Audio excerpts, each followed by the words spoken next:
NBR এর আন্দোলনের কারণে প্রতিদিন গড়ে ২,৬০০ কোটি টাকার অর্থনৈতিক ক্ষতি হচ্ছে বলে দাবি করেছেন বিজিএমইএর সভাপতি মাসুদ হাসান খান। এনবিআর এর অচলাবস্থার পরিপ্রেক্ষিতে দেশের ব্যবসায়ী ও শিল্প উদ্যোক্তাদের সংবাদ সম্মেলনে একথা জানান তিনি। সংবাদ সম্মেলনে ব্যবসায়ীরা বলেন, এনবিআর এর চলমান আন্দোলনে দেশের আমদানি রপ্তানি মারাত্মকভাবে ক্ষতিগ্রস্ত হচ্ছে। সময়মতো কাঁচামাল আমদানি করা যাচ্ছে না, তেমন রপ্তানিও বিলম্বিত হচ্ছে।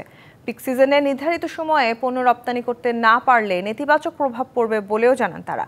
দ্রুত সংকট সমাধানের তাগিদ দিয়ে ব্যবসায়ীরা বলেন, এনবিআর আধুনিকায়ন সমর্থন করলেও চেয়ারম্যানের অপসারণ কোনোভাবেই কাম্য নয়।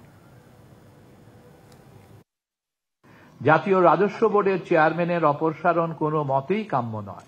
কাজ কেন বন্ধ করবে?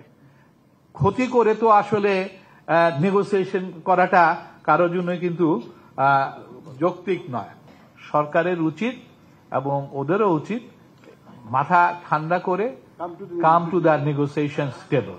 কর্মদিবস দিয়ে ভাগ করেন ৩০০ দিন, তো রাফলি প্রতিদিন হলো ২,৫০০ থেকে ২৬০০ কোটি টাকার মতো। এটা বলা যাবে না যে ক্ষতি হচ্ছে, ডিস্ট্রাপশন হচ্ছে। যে পোশাক শিল্পর যে শ্রমিকরা বেতন পাবে না এবং এটার জন্য ল অ্যান্ড অর্ডার সিচুয়েশন তৈরি হবে।